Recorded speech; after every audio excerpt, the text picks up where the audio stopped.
Hola, buenas tardes a todos. Bienvenidos a este Preceptorship de comunidad organizado por la Asociación Argentina de Oncología Clínica. Mi nombre es Daniela Hacker y hoy vamos a hablar del peso de la burocracia para conseguir tratamientos de cáncer en la Argentina, ¿no? Es un tema muy local, es un tema que atraviesa a todos los pacientes y le doy la bienvenida a los expositores del día de hoy. Tenemos a la licenciada María Eugenia de las Longas. María Eugenia, o Mauge como le decimos, es una de las creadoras del programa de navegación de pacientes del Banco de Drogas de la provincia de Buenos Aires. Bienvenida, Mauge. Muchas gracias, gracias por la invitación. Bueno, le damos la bienvenida también al doctor Yankelevich Gustavo, que es médico oncólogo clínico. Buenas tardes, doctor, ¿cómo le va? Hola, buenas tardes, un gusto estar con ustedes. Y también a Fernando Piotrowski, que es uno de los cofundadores de ALMA, que es la Asociación de Leucemia Mieloide de la Argentina. Él fue paciente. Buenas tardes, Fer, ¿cómo estás? Hola, buenas tardes, muy contento, muchas gracias por la invitación a participar. Bueno, y voy a arrancar con vos, Fernando, porque, bueno, para mí Fernando es una persona muy especial. Yo, cuando empecé a dedicarme al periodismo de salud, Fernando fue uno de los primeros pacientes que yo entrevisté y me dijo algo que a partir de ahí me rompió la cabeza. Me dijo, en el momento en que me diagnosticaron una enfermedad gravísima, en lugar de poder aceptarlo, empezar a procesarlo y hacer todo lo que correspondía internamente, me tuve que empezar a dedicar a conseguir con urgencia la medicación. Y eso plantea una situación que atraviesa a la mayoría de los pacientes, ¿no? O a los pacientes o a los familiares, que en el momento del diagnóstico ya tienen que empezar a ver cómo van a atravesar la burocracia para conseguir los tratamientos. Fer, contanos cómo fue tu historia. Sí, así es, tal como vos decís. En el caso mío, hace 18 años, cuando me diagnostican leucemia, el tratamiento estándar que había para la leucemia mieloide crónica en ese momento era la hidroxurea, una droga que en sí no trataba la enfermedad, sino que hacía bajar los valores de la sangre. Estamos hablando del año 2002 y hacía muy poco tiempo se habría probado, tanto en el extranjero como en la Argentina, el imatinib, que fue la droga que revolucionó el tratamiento de la leucemia y una de las primeras de las que se llama terapia blanco. Un medicamento innovador, muy nuevo, que era necesario presentar muchísimos papeles para poder obtenerlo, que se presentara. El tema, cuando a mí me internan, por los valores de la sangre que tenía en ese momento, porque no respondía al tratamiento con la hidroxurea y en vez de bajar mis valores sanguíneos seguían aumentando los glóbulos blancos y bajando los demás, yo tenía un pronóstico de 14 días de sobrevida. Obviamente todo esto yo me enteré posterior a que me dieran el alta. De esto ya estamos hablando de 18 años. Y la única alternativa que había posible era conseguir esa pastilla, el imatinib 400 miligramos. Ya estaba disponible en el banco de drogas, pero todo el proceso de autorización para acceder a la medicación, estamos hablando del año 2002, demoraba aproximadamente 45 días. Y si me lo aprobaban. Ahí lo que me ayudó por sobremanera fue una prima que estaba sin trabajo, que se acercó al hospital a interiorizarse, a ver qué podía hacer, y le dijo al jefe del servicio de hematología donde yo estaba internado, yo tengo 14 días para tratar de conseguir la medicación, en vez de estar sentada acá en el hall del hospital esperando que mi primo fallezca. Y a la semana había conseguido una donación del laboratorio que la fabrica. Me empezaron a administrar la medicación y cuando se cumplían los 14 días desfilaban todo el personal del hospital, veían los valores de cuando me había internado, los valores que tenía en ese momento porque querían ver cómo actuaban en vivo y en directo esa pastillita que había revolucionado el tratamiento de la leucemia, el tratamiento del cáncer, y de que se hablaba en todos los congresos médicos. Y veían un paciente cómo respondía a ese tratamiento. Y con esa donación yo pude iniciar el tratamiento hasta que el Banco de Drogas pudo autorizar que recibiera, que me entregaran el imatinib todos los meses a mí. Pero esta historia es muy similar a muchos pacientes. Nosotros en Alma no nos cansamos de escuchar. Y el tema es, cuando a uno lo diagnostican, sea leucemia o sea el tipo de cáncer que sea, al paciente lo que nos pasa es que es un shock, es un baldazo de agua fría, es una noticia bomba que lo primero que se te viene cuando el médico te da el diagnóstico es, en mi caso, o en el caso de muchos pacientes, el diagnóstico, en mi caso leucemia, y empezar a pensar cuánto me queda de vida, me voy a quedar pelado, barbijo, ¿qué va a ser de mi familia? ¿Y por qué pasó esto? Y el médico quizás te está diciendo que hoy en día hay muy buenos tratamientos, que con este tratamiento vas a tener una buena calidad de vida y sobrevida, que necesitas presentar toda esta documentación y vos tenés la cabeza en otro lado. Y el tratamiento se necesita para ayer, dependiendo del estadio, de la gravedad que tengas la enfermedad. Y entonces el paciente y el cuidador tienen que, por un lado, aceptar el diagnóstico y, por otro lado, empezar a trabajar y a conocer sobre autorizaciones, validez de los documentos, formularios, direcciones donde presentar los documentos, averiguar, dependiendo del tipo de prestador de servicio de salud que tenés, cómo es el trámite, porque una cosa es si tenés una empresa de medicina prepaga, otra cosa si es una obra social, otra cosa si tenés un plan de comunidad de algún hospital, como puede ser el alemán, el británico, otra cosa si perteneces al sistema público y dentro del sistema público es si vivís en provincia de Buenos Aires, en Capital Federal, o en alguna otra provincia de la República Argentina. Todos tienen recorridos diferentes. De pronto, hasta ese momento eras una persona que tenía una ocupación, un trabajo, una familia, tu vida. Y de pronto,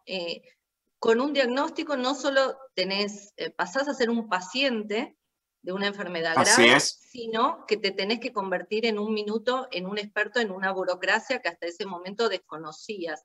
Yo quiero preguntarle al doctor cómo lo viven ustedes desde su lado, ¿no? Porque también ustedes pasan a ser intermediarios entre todo ese sistema de salud enorme y fragmentado que tenemos en la Argentina y un paciente que está vulnerable ante un diagnóstico importante, grave, que obviamente asocia a la muerte, porque el cáncer en Argentina y en todo el mundo está asociado, aunque cada vez más gente se cura, está asociado inmediatamente esa palabra a la muerte. ¿Cómo ustedes lo trabajan, ¿no? Esta parte burocrática para la que ustedes tampoco fueron preparados, ustedes están preparados para otra cosa y de pronto también tienen que encargarse y ser este intermediario.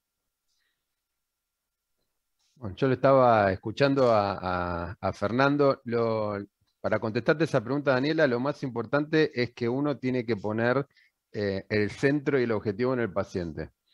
Entonces, y en lo que reúne el contexto de situaciones ante el diagnóstico o el inicio de un tratamiento, y uno tiene que conocer también que, como muy bien dijo Fernando, existen más de 700 prepagas y más de 200 obras sociales, y aún dentro del mismo distrito, los diferentes sectores piden documentación diferente. Entonces, claro, el médico ahí, más allá del expertise técnico que tiene, que ha estudiado y científico, se transforma en un jugador dentro del sistema que tiene que conocer cómo funciona cada uno de estos, entre comillas, financiadores, para no cargarle al paciente y a la familia, además de todo lo que está viviendo y todo lo que tiene que atravesar para lograr una remisión de la enfermedad, que se enfrente con una muralla que por ahí, porque no estaba el sello, no estaba bien leído, o lo que fuera, le pueden llegar a sacar años de vida, como bien dijo Fernando. Nosotros en realidad, y esto sucede en muchos casos, lo que tenemos es bien identificado quiénes son los principales financiadores de nuestra población. O sea, si bien yo estoy en un hospital público, en el hospital público convergen, tenemos el gobierno de la ciudad, el gobierno de la provincia, tenemos PAMI, tenemos obras sociales, las más importantes, y tenemos prepagas también que llegan al hospital público. Y a eso le sumás gente de países limítrofes. Entonces, cada uno de ellos tiene un circuito que nosotros nos obligó de pasar a tener comité de tumores mamarios, gastrointestinales, etcétera, etcétera, a hace unos años tener un comité de acceso. El comité de acceso era cuando el paciente o nosotros identificamos alguna vulnerabilidad en la familia, que no solamente es un tema socioeconómico, o bien sabíamos que el financiador le iba a poner palos en la rueda. Entonces nosotros preventivamente es como que entrenamos ya a la familia y le damos hecho todo lo que tiene que hacer. El problema con eso es que nosotros en realidad estamos perdiendo un tiempo muy valioso Claro. médico, que no lo deberíamos estar haciendo nosotros, o sí, pero no con tanta dedicación de la consulta, porque a eso le tenés que agregar que tenés que llenar los formularios, tenés que subirlo a diferentes tipos de sistemas, no es que tenemos un sistema único, y eso conspira en la relación médico-paciente, muchísimo, y con la familia, porque el paciente, por más que sea muy, muy culto o muy avispado, no comprende el 100% por el shock que tiene, no porque no lo pueda entender. Entonces también otra de los cambios que hubo es hacer 2 consultas. La primer consulta, digamos que sería como la normal que uno tiene en la cabeza, y la segunda consulta, que es después que se presenta el caso en nuestro Ateneo, volver a explicarle lo mismo en cuanto al tratamiento y no perder tiempo en papeles, burocracia. Lo que pasó con los sistemas, que por un lado es extraordinario y es el driver hacia dónde vamos, es que también con el invento de la caída del sistema, o que se está reconfigurando, o que está en proceso, también se está convirtiendo en un límite al acceso. Claro. Ahora, doctor, usted, si yo le pediría que me defina cuánto porcentaje de su trabajo está destinado a burocracia, que no tiene nada que ver con su trabajo de médico, ¿no? Para lo que fue formado tantos años, ¿qué número le pondría? A ver, lo que pasa es que yo soy el jefe de servicio, o sea que entra dentro de lo que yo tengo que Bueno, digamos, resolverle. un oncólogo que no sea jefe. No, mirá, un oncólogo que no es jefe y casi tiene 1/3 del tiempo con esto. 1/3 del tiempo con esto. Ahora, es una tremendo porque barbaridad. ustedes tienen una formación que supera los 10 años. En esa formación, por supuesto, y lógicamente no está el tema llenar papeles, burocracia, sistemas de salud, y 1/3 de su tiempo, de su actividad, está destinada a algo que realmente no debería ocuparse y que lamentablemente, si no todos tienen como un asistentes sociales donde derivar, digamos, o muchas veces, o si no lo hacen ustedes, no lo hace nadie, digamos.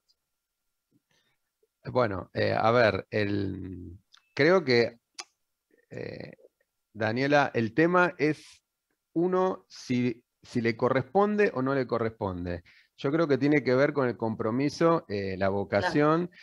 Y por otra parte también hay grandes redes solidarias de los propios pacientes, de los barrios, de las ONG, que cada vez están más consubstanciados del sistema. Hay un cambio brutal en los últimos 5 años en cuanto a los colectivos sociales, en las ayudas entre ellos.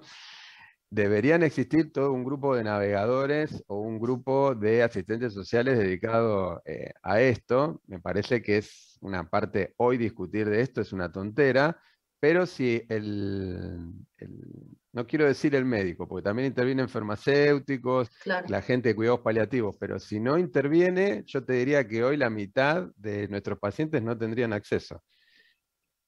Es muy importante lo que está diciendo y me da el pie para saludarla a Mauge. Mauge creó un programa de navegación en el Banco de Drogas de la provincia de Buenos Aires. Vamos a empezar por el comienzo, Mauge. ¿Qué es un programa de navegación para el que no lo sabe?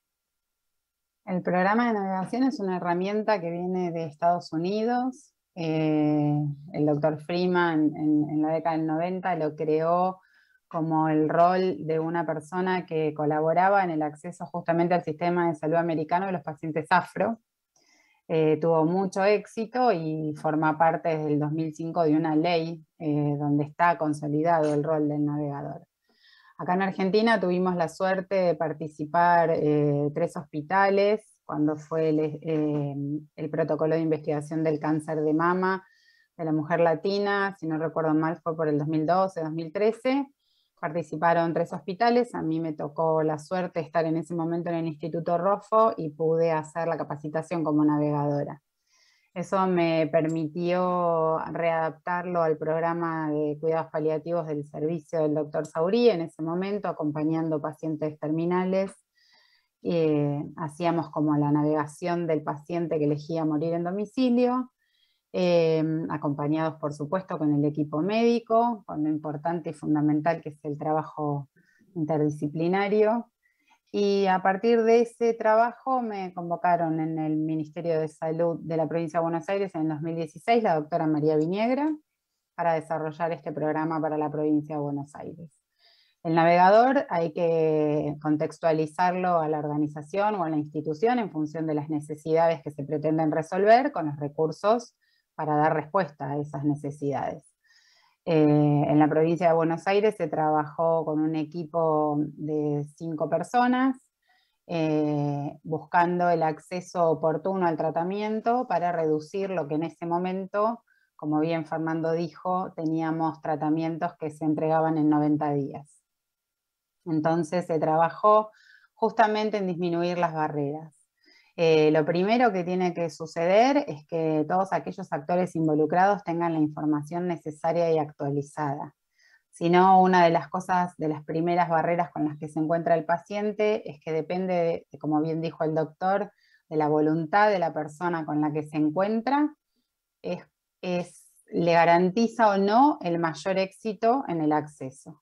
Depende quién te brinde la información, qué respuesta tengas del médico, cuán informado esté el médico, que como vos bien decís, Daniela, no es función del médico asesorar en el acceso, pero es lo que muchas veces ocurre. Nosotros tenemos un sistema de salud no solamente subdividido en público y privado y en más de 700 obras sociales y prepagas, en financiadores públicos y privados, sino que también es un sistema que está muy subdividido en jurisdicciones. Si bien somos un país federal, cada provincia es autónoma y las realidades son distintas. Un vecino de un lado de la General Paz y otro del otro, que están a 20 metros de distancia del sistema público, van a tener 2 recorridos totalmente diferentes. Totalmente distintos. Un paciente que sea del interior del país y se atienda en Ciudad de Buenos Aires, va a necesitar primero la negativa de su provincia para después acceder al banco de drogas. Expliquemos la negativa. La negativa es un concepto que me parece fascinante, porque uno lo naturaliza. ¿Qué es la negativa, no? No es la negativa de ANSES, que es otra. Que aprende el paciente en el momento que se convierte en paciente, sobre todo en el sistema público. ¿Qué es la negativa? Hablemos de este concepto. Sí, que ahora se llama derivación. Ha cambiado el concepto, porque muchas veces se confundía con la negativa de ANSES, que también es otro documento que necesita el paciente. La negativa es cuando nosotros tenemos el vademecum de provincia, el de ciudad, el de nación. El vademecum es el listado de los medicamentos que están autorizados para cubrir cada sistema. Sí, cada sistema. Tenemos el PMO, que es lo que marca como obligatorio, y después el vademecum de la provincia, el de nación y el de ciudad tienen distintos medicamentos en su cuerpo. Cuando ese medicamento no está dentro del vademecum, el paciente debe tramitar en la jurisdicción que le corresponde la negativa famosa, para poder acceder a lo que sería la Dirección de Asistencia de Situaciones Especiales del Ministerio de Desarrollo Social de Nación. Euge, voy a hacer una introducción. Supongamos una persona vive en un municipio de la provincia de Buenos Aires. Primero tiene que ir al municipio, lograr esa negativa. Va al banco de drogas de provincia, si ese banco no cubre esa medicación, le dan otra negativa. De ahí va al banco de la nación. Si este banco de la nación no tiene la medicación, le dan otra negativa. Y recién ahí va al Ministerio de Desarrollo Social a una oficina, a una dirección llamada DATSE. Lo loco de toda esta situación es que los VADEMECUM, la lista de medicamentos, están publicados online, uno los puede encontrar. O sea que el paciente desde el momento cero ya sabe que el primer banco no le va a cubrir, que el segundo banco no va a cubrir, pero no puede ir al tercero si no hizo todo ese recorrido, que por supuesto no le van a pasar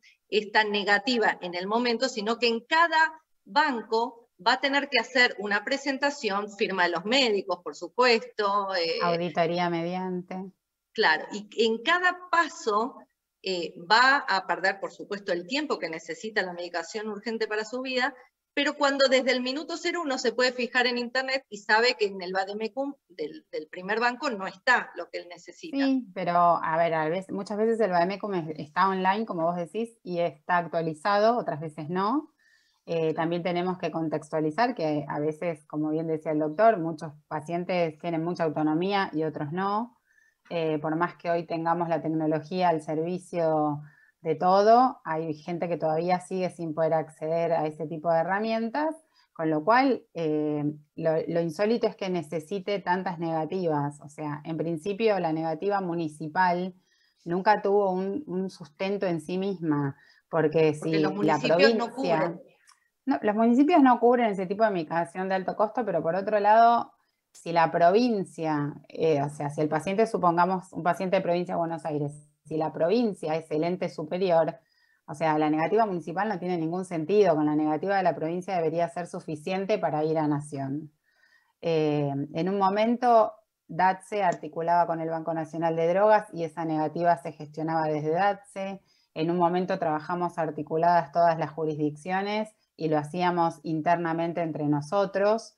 Digo nosotros cuando formaba parte del Ministerio de la Provincia, lo hacíamos internamente, nosotros hacíamos la derivación del paciente de provincia al Banco de Drogas de Nación y el paciente simplemente iba a buscar la medicación porque era trasladar de un sistema a otro la documentación. Obviamente pero va variando con las épocas, digamos, estas facilidades. A ver, porque no tenemos políticas de continuidad y esto es algo que en lo que en Argentina seguimos equivocándonos. Cambia una gestión y cambia todo. Cuando hay cosas que deberían tener continuidad, de hecho algunas actualmente están teniendo cierta continuidad, con lo cual celebro, porque si no para el paciente es muy difícil el acceso. Y además sabemos que la primera barrera de acceso que tiene el paciente es el bolsillo, es el gasto de bolsillo. Claro. Hay un estudio mundialmente hecho de lo que el paciente gasta en este derrotero de ir y venir de un lugar a otro. Además del tiempo y que bien como, no, y aparte como bien dijo Fernando, el diagnóstico fragmenta tu vida y la de la familia. Y siempre hay una persona en el contexto familiar que se tiene que ocupar de todo esto, porque si no es tiempo que se pierde, o sea, no van a venir a golpear la puerta con la medicación. Fer, ¿cuáles son hoy los obstáculos que presentan los pacientes que llegan a tu asociación? Mirá, como se está hablando recién acá, el tema de dónde vive el paciente y de los VADEMECUMs es el principal. Este hipotético paciente que vive en provincia de Buenos Aires y que el médico le receta una droga que no está en el VADEMECUM, va a necesitar 3 juegos de formularios diferentes que el doctor va a tener que completar. Y que si no está asesorado previamente para que a la primera consulta con el médico, no, a la segunda, una vez que le indicó el tratamiento, vaya con el juego del Banco de Drogas de Provincia de Buenos Aires, con el juego del Banco Nacional de Drogas y con el pliego de desarrollo social, el paciente va a tener que ir primero al Banco de Drogas, presentar todos los formularios, esperar la negativa, después cuando tenga la negativa ir a Nación, retirarlo de Nación, volver a sacar un turno con el médico, tiempo y más tiempo. Lo que necesitamos acá, como bien decía Mauge, es que la información esté disponible y esté al alcance y esté facilitada para el paciente. Si bien hoy en día, como mencionó el doctor, hay muchas organizaciones de pacientes, muchos colectivos sociales que estamos trabajando en esto y que tratamos de mantenernos lo más actualizado posible porque cada 2 por 3 cambian los formularios. Los formularios de desarrollo social cambian todos los años porque tienen una leyenda que dice 2021 año de tal cosa y no te sirve el del año anterior, es una ridiculez.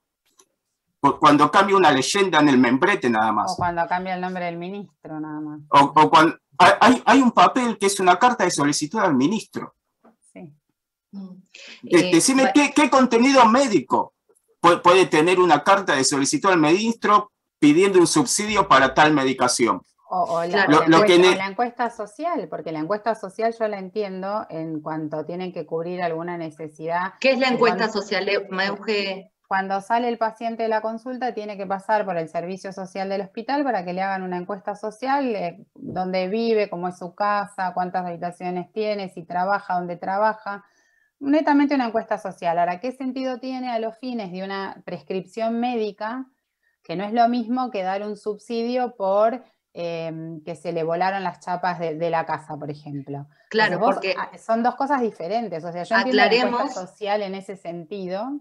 Sí, perdón, Dani. Aclaremos, Mauge, que la dirección de la DATSE, esta dirección que está dentro del Ministerio de Desarrollo Social, fue creada para, en principio, dar desde una chapa para un techo hasta una medicación que alguien no podía acceder. La realidad hoy es que está financiando los medicamentos de alto costo que no están dentro de los otros Vademecum, ¿no? Entonces, de los otros bancos de droga. Entonces, en esa dirección, uno no solo se puede encontrar pacientes oncológicos, sino pacientes de cualquier otro tipo de enfermedad, o un ciudadano que necesita realmente una chapa para el techo de su casa, ¿no? Es como una mezcla muy especial para un organismo que es un parche para los medicamentos de alto costo que no tienen incluidos los otros bancos. Que debería tener dos canales diferentes, o sea, uno que tuviera que ver con la salud, donde ante una prescripción médica, con toda la documentación que respalda esa prescripción, los estudios que confirman el diagnóstico, el resumen de historia clínica, no se justifica una encuesta social cuando ya sabemos que no está en provincia, no está en nación, el trámite va a DATSE. Entonces, es como ponerle una traba más al paciente. Porque muchas veces sucede que no se hacía la encuesta social, ahora se hace de nuevo. Entonces el paciente presenta la documentación y dicen, no, le faltó la encuesta social. Eso implica que tiene que volver al hospital. Y coincidir con que esté la trabajadora social ese día, que le pueda completar el formulario para volver a Rivadavia 870 a hacer el trámite. Lo increíble acá es que no haya una sola ventanilla, porque estamos hablando del sistema público. Que el paciente vaya a una única ventanilla en el hospital donde se está atendiendo y después internamente el sistema derive al área, si lo cubre provincia, si lo cubre nación o si lo cubre desarrollo social, y no sea el paciente o el cuidador del paciente que se está encargando de todo el tramiterío, de hacer todo el derrotero y de ir transitando todo el laberinto que es llegar a la medicación. La ventanilla única es un pedido que están haciendo las asociaciones de pacientes desde hace años, y que lo único que hace es que obviamente cada medicación lo tiene que cubrir la cobertura o la provincia que corresponde, pero esa resolución económica no debería depender del esfuerzo del paciente, sino que debería ser algo entre los prestadores. Yo le pido a la gente que quiere dejar preguntas para los especialistas que lo pueden dejar en el chat y con gusto las vamos a responder. Y yo le quería preguntar al doctor, usted me imagino que tiene contacto con colegas de otras partes del mundo, digamos, ¿es algo común que un médico se tenga que encargar de tanta parte administrativa o otros colegas en otros lugares del mundo no tienen esa carga?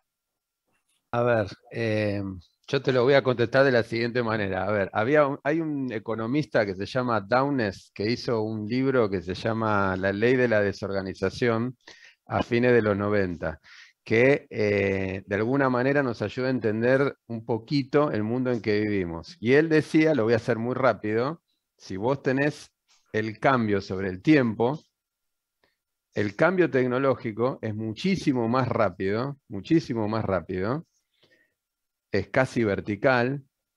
Cómo lo toma la sociedad va en paralelo al tecnológico desde la educación, la comunicación, la salud, los viajes, lo que vos podés hacer, y los cambios políticos y económicos están casi horizontales. O sea, hay un gap que es gigantesco. Hasta que no haya una reducción de ese gap, que ahora te voy a contestar a la pregunta, pero lo usé como introducción, está muy lejos las necesidades de la gente, no solamente para pedir medicamentos, para pedir leche o pañales o situaciones sociales muy complicadas, además de tecnología de alto costo, con respecto a una agenda de hace 40, 50 años. Porque todo eso que yo tuve la oportunidad de estar en la superintendencia del servicio de salud. Entonces le entiendo a María Eugenia más de lo que ella cree. Nada más que ahí hay un poquito más que recursos que en el sector público. Pero en realidad el tener que tener formularios, tener firmas y tener sellos es una situación medieval en el año 2021. ¿Cómo fue la pandemia, doctor? Esperá que te contesto sí. lo que vos me dijiste. Si vos vas a Cataluña, por ejemplo, o te vas al sistema inglés o los estados de bienestar, existe un único financiador que es el Estado. Más allá de que haya seguros privados. Y todo converge en un único formulario que ni lo toca el médico. Ponele un nombre de physician assistant o navegador o el que hace farmacia clínica o lo que fuera, y está dentro, de hecho, de un procedimiento. O sea, está todo un procedimiento que saben todos cuando empiezan a trabajar. Con lo cual, lo que sucede en la Argentina es muy difícil de explicarle a un europeo o a alguien que está en países centrales. Eso por un lado. Lo que pasa es que también, de la misma manera, nuestra Constitución, que no sé quién lo dijo, también son como 25 o 24 ministerios de salud diferentes. Entonces, una jurisdicción no puede ir contra la otra. Entonces, lo que termina sucediendo es que se judicializa, que es una parte importante de lo que estamos hablando, porque la burocratización inefectiva de la gente que tiene recursos termina en un amparo o una cautelar, pero lamentablemente la gente que está en el segmento público no tiene los recursos para poder realizarla, y es uno de los temas importantes como barreras. Disculpa que te interrumpí, pero era para contestarte, en el mundo real sucede, no existe tener estos formularios. Claro, también uno cuando le cuenta a colegas, incluso periodistas de salud, que tenemos un sistema tan fragmentado y uno se lo pone a contar, les parece raro que haya solo más de 300 obras sociales que están bajo la superintendencia, más las prepagas, más que el sistema público, los hospitales nacionales, municipales, provinciales, digamos, es muy, muy especial nuestro sistema. Y le quería preguntar, doctor, y a todos, cada uno de su lugar, ¿cómo fue la pandemia con respecto a los trámites y a la burocracia? Doctor, empiece usted si quiere. Sí, a ver, en la pandemia, a ver, se priorizó, digamos, a ver, voy a decir algo que va en contra del concepto de calidad. En la pandemia, los pacientes consiguieron la medicación en tiempo y forma según los vínculos que vos tenías ante los constantes cambios de formularios o que la oficina estaba cerrada, por ejemplo, no atendía, es como que se cerró y no importa si tenías una enfermedad grave o necesitabas una enfermedad, de repente no tenías respuesta del otro lado por los carriles normales, con lo cual vos tenías que conseguir o el teléfono o el mail o alguien que lo conociera. Durante la pandemia también disminuyó el acceso a los centros de salud. Disminuyó la posibilidad de atenderse porque, bueno, por un lado, por las restricciones, digamos, del viaje, de distancia, y por otra parte, por disminución de recursos. Hubo servicios de oncología y de oncohematología que fueron desmantelados para atención de las UFU, de las unidades, digamos, febriles, de hospitales grandes o de centros privados.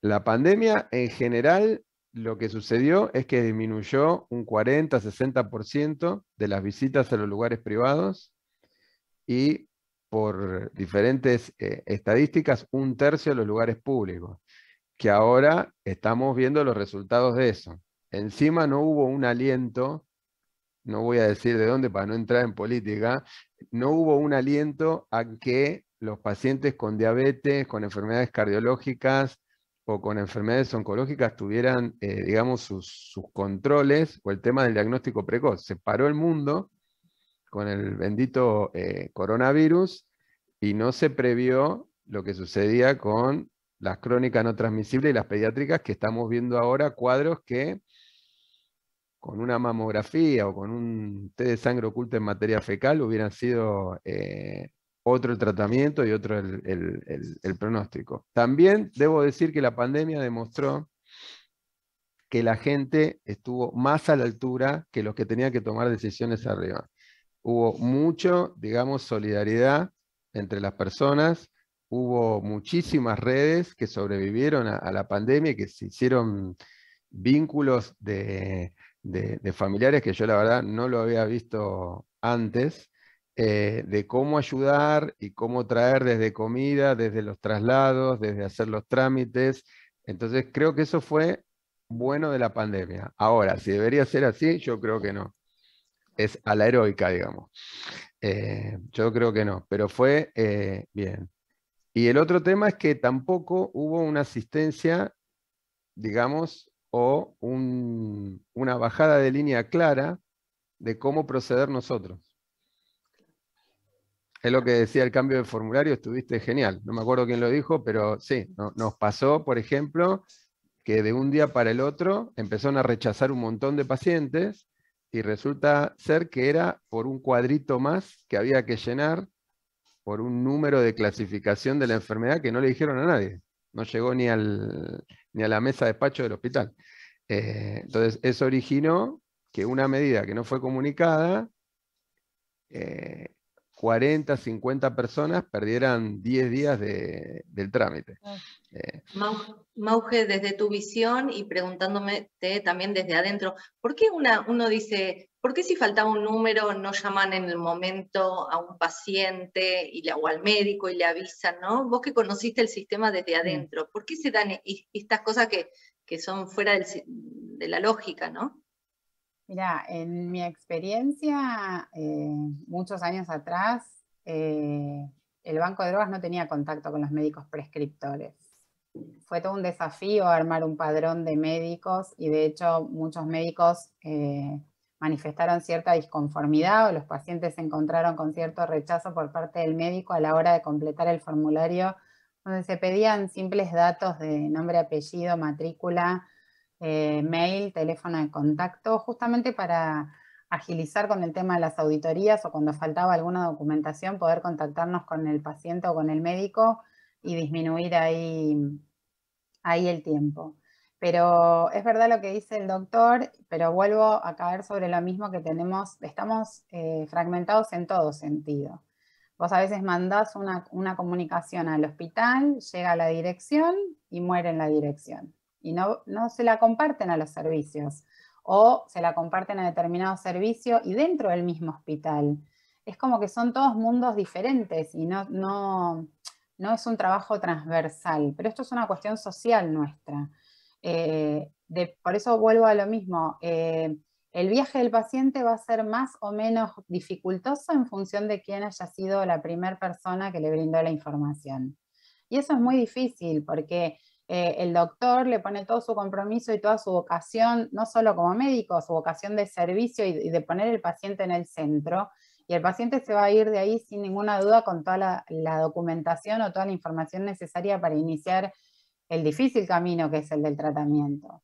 Pero si no se encontró con el doctor Yankelevich y se encontró con otro profesional que no tiene el mismo nivel de empatía, empieza a dar vueltas sobre el sistema de salud que se torna una situación dilemática. La pandemia para mí, la primera barrera que presentó cuando fueron las restricciones totales de marzo, nunca se contempló, en el formulario de circulación, en el permiso de circulación, el paciente que tenía que realizar un tratamiento como era justamente el paciente oncológico. nos encontrábamos con pacientes desesperados porque no podían cruzar un puente que dividía la ciudad de la provincia. Para acceder, a ver, hay muchos pacientes de provincia de Buenos Aires que se atienden en la ciudad de Buenos Aires.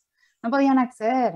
Y ahí hubo que hacer un trabajo con el Ministerio de Seguridad y de rápidamente buscar una vuelta a ese permiso de circulación, porque estamos hablando de tratamientos que necesitan respetar el tiempo y forma. Exactamente, y aparte que si hay una prescripción cada 21 días, es cada 21 días, no da lo mismo 28, 30 o 40.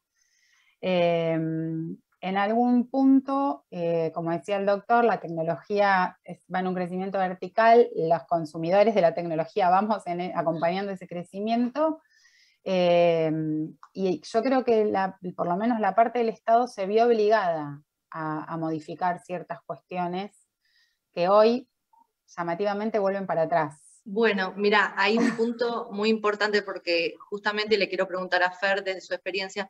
Me estaban comentando que en desarrollo social, que hubo un momento que se pudo presentar por mail, volvían al papel. Y uno imagina que son, ya volvieron. Uno imagina que son batallas ganadas, ¿no? Que si ya se pudo presentar, porque digamos, ¿qué implica presentar un papel? Implica tener que tomarse un colectivo, un transporte público, viajar, faltar a tu trabajo, dejar de cuidar a tus hijos, para llevar al centro de la Ciudad de Buenos Aires, cuando no sos del centro de la Ciudad de Buenos Aires, puede ser de cualquier provincia, una cantidad de papeles que podrían presentarse por mail. Y después, bueno, el tiempo de la espera, de las largas filas que suelen ser en desarrollo, pero más allá de que desarrollo tenga sus centros de referencia en el interior de la provincia, muchas veces el paciente elige venir a Capital, porque sabe que acorta el tiempo, porque si lo presenta en una delegación, tiene que esperar que la delegación lo mande a Capital. Entonces prefiere hacer ese viaje para cortar ese tiempo. Claro, y uno piensa, por el otro lado, cada vez tenemos más aplicaciones, incluso estatales, con nuestros datos, con permisos, con una cosa y la otra, pero para presentar se sigue yendo con la carpeta, con el papel. Fer, pero volvemos a lo mismo, de que cada prepaga o cada organismo, lo que fuera, tiene su sistema. Entonces, si el doctor tuviera que ingresar los documentos de manera digital, tendría que tener usuario y acceso a todas las plataformas diferentes que hay. Porque no se cruzan los datos. No se cruzan ni de nación a provincia, no se cruzan. Entonces, claro, ni siquiera en el sistema todo estatal. No, tenés que cargar todo en distintas plataformas. Por eso es muy engorrosa las fragmentaciones. Yo creo que es nuestra principal barrera en todo sentido. Fer, ¿y ustedes cómo vivieron la pandemia como una asociación de pacientes? El inicio fue caótico.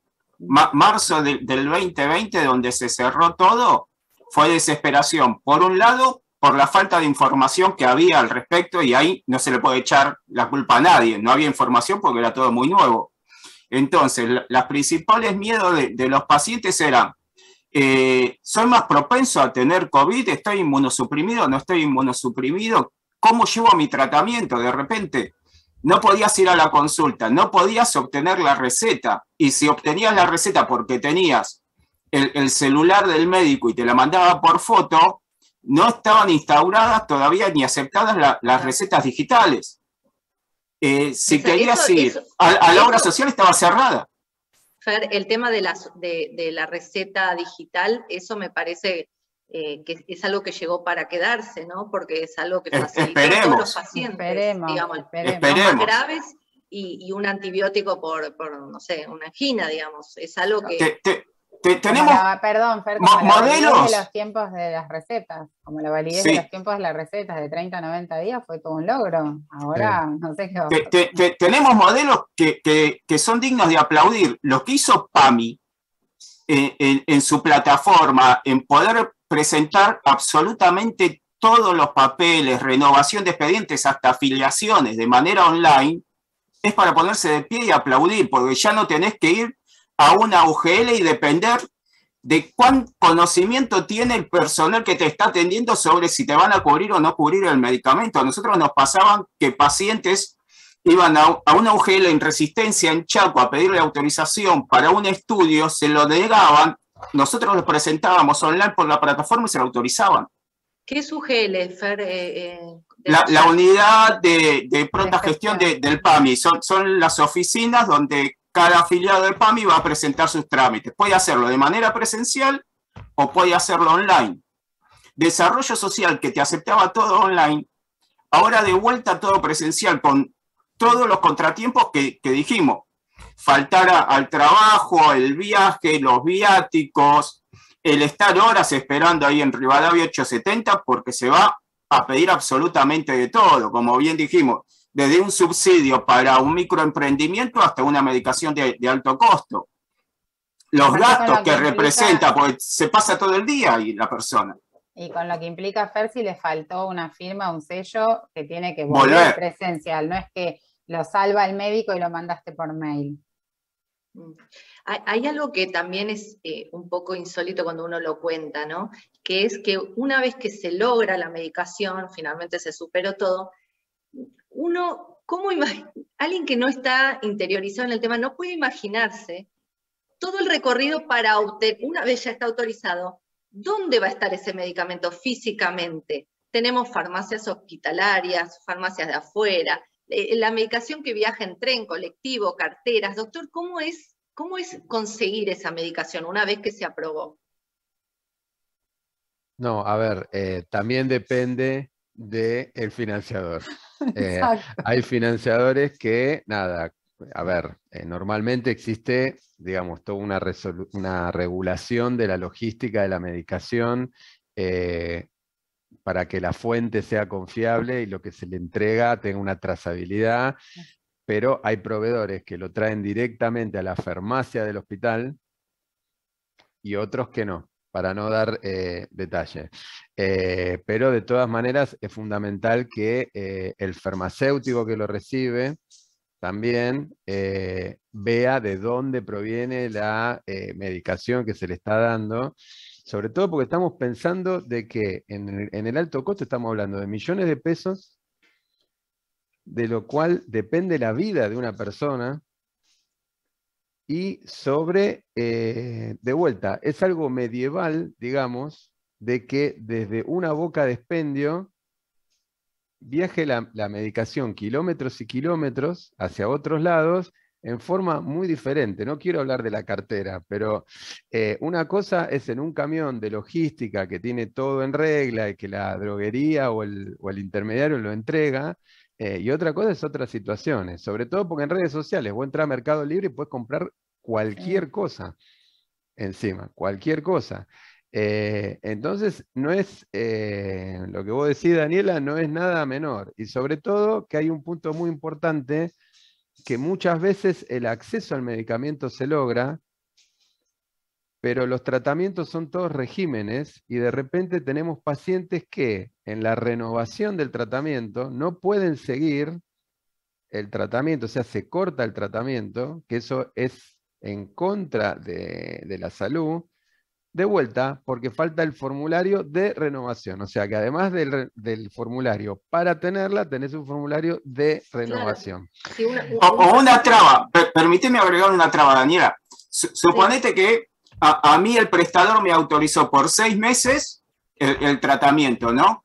Para la renovación me piden un estudio de monitoreo, de control, para ver cómo va el resultado de ese medicamento en mi enfermedad. Ahora, cuando yo vuelvo a pedir la autorización a mi prestador de ese estudio, no me lo autoriza.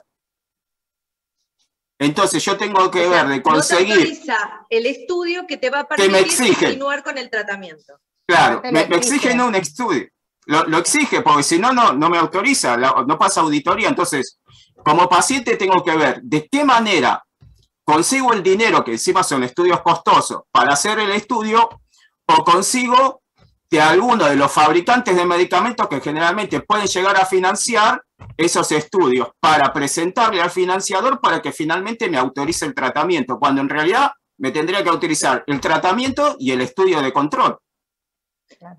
Una cosa que yo observé cuando yo escribí un libro que se llama Desmitificar el cáncer, entrevisté muchos pacientes y una paciente me contaba que para su hija necesitaba 800 miligramos, no sé, de una medicación, pero su sistema de cobertura le había dicho que la medicación venía en 500 y en 700 y en 200.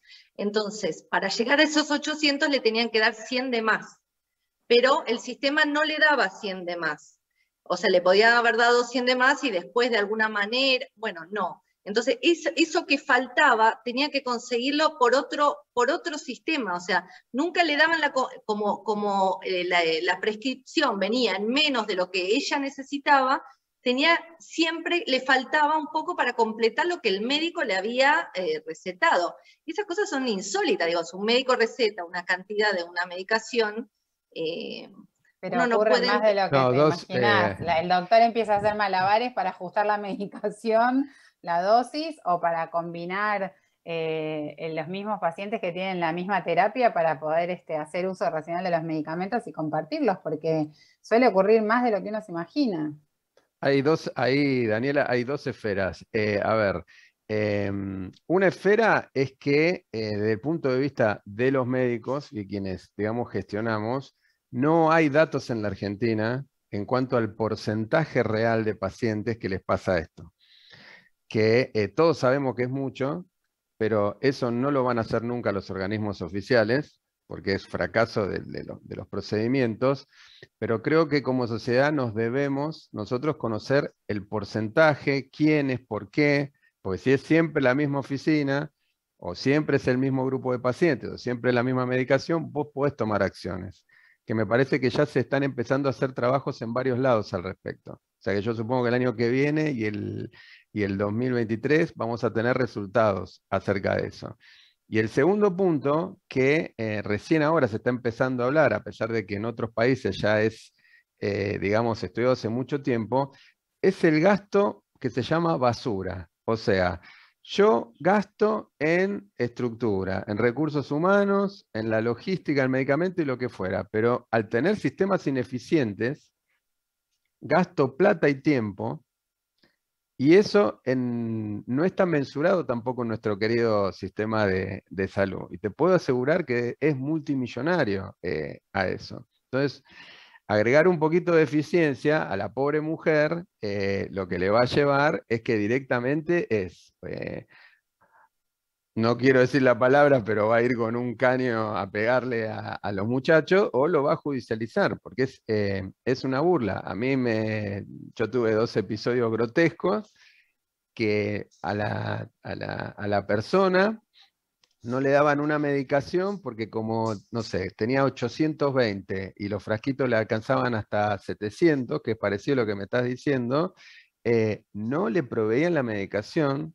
Y lo peor es que se lo dieron por escrito, lo cual fue espectacular para mí, porque el lío que se armó, o sea, el grado de ignorancia del proceder, para utilizar políticamente correctas las palabras.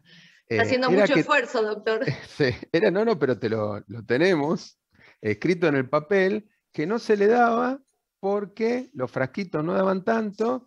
Y bueno, en realidad si era un melanoma, no importa, entonces no había problema. Y eso, bueno, eso sí escaló. Lo que pasa es que muchas veces estas respuestas de no dártela, no te la dan por escrito el rechazo. Claro, no, claro que no. Aparte hay otro tema, la respuesta de no cobertura casi siempre está presente. El tema después está en la personalidad, en el acompañamiento, en lo educado en sistema de salud y en derechos que puede estar el paciente para reclamar y dar vuelta a esa negativa, porque la negativa está de movida siempre. Todo está preparado para que uno se canse en el proceso. Hace muchos años, me recuerdo una charla con un empleado de uno de los financiadores del sistema de salud, donde yo llamo para reclamarle el rechazo de un afiliado. Y yo hablaba todas las semanas con él y digo, ¿por qué decís que no si sabés que va a terminar llegando Alma, te vamos a llamar, te vamos a rechazar y lo vas a aceptar? De cada 10, 3 o 4 van a llegar. Claro. Me lo dijo abiertamente. Y si partimos de ahí, todo está mal.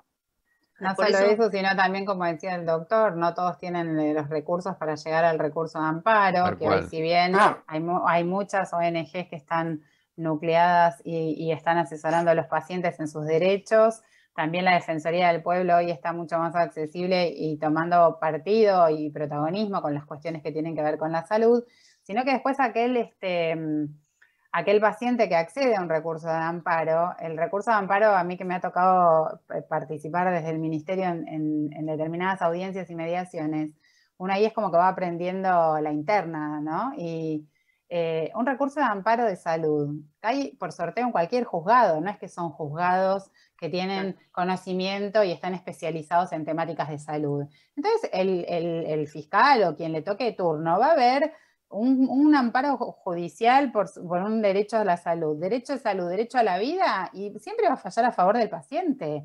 O sea que es casi como querer desgastarlo en el recorrido al paciente, claro, que no llega, pero si la ves que judicializado nunca va a fallar en contra del paciente. Pero Mauge, si el paciente tiene que pagar un amparo, hoy es un costo muy alto que no todos pueden, y no todos tienen Totalmente. el conocimiento de gestión, de saber que una Defensoría del Pueblo, una asociación de pacientes o un programa de navegación te puede ayudar. Y digo, la pobreza trae pobreza de gestión también, vienen acompañados.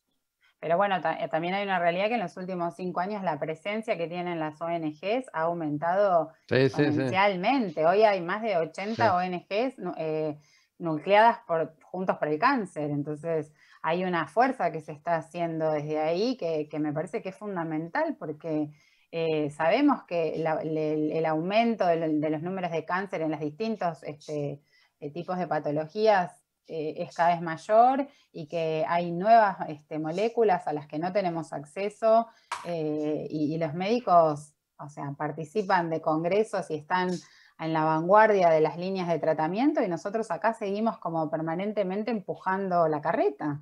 Claro, hay que aclarar que también que los vademecum, que son los medicamentos que dan los bancos de drogas, no se actualizan a medida que se actualiza la tecnología o que la ANMAT aprueba determinados tratamientos. En algunos casos pasan 2 años sin actualizarse. O más, el PMO, el PMO no me acuerdo si la última actualización fue en el 18, si no me acuerdo mal, y el SUR, que es el Sistema Único de Reintegro, también son obsoletos, sobre todo para lo que tiene que ver con este tipo de patologías. Claro. Bueno, la verdad que súper interesante, es un tema que uno, viviendo en la Argentina, podría hablar infinitamente. La verdad que todo depende también de dónde está ubicado el paciente, ¿no? No es lo mismo el paciente que vive cerca de los centros de salud, que vive en las grandes ciudades, de los que están más alejados, con menos recursos, con menos información, con menos conexión a internet. En algún momento uno de los obstáculos era imprimir las negativas.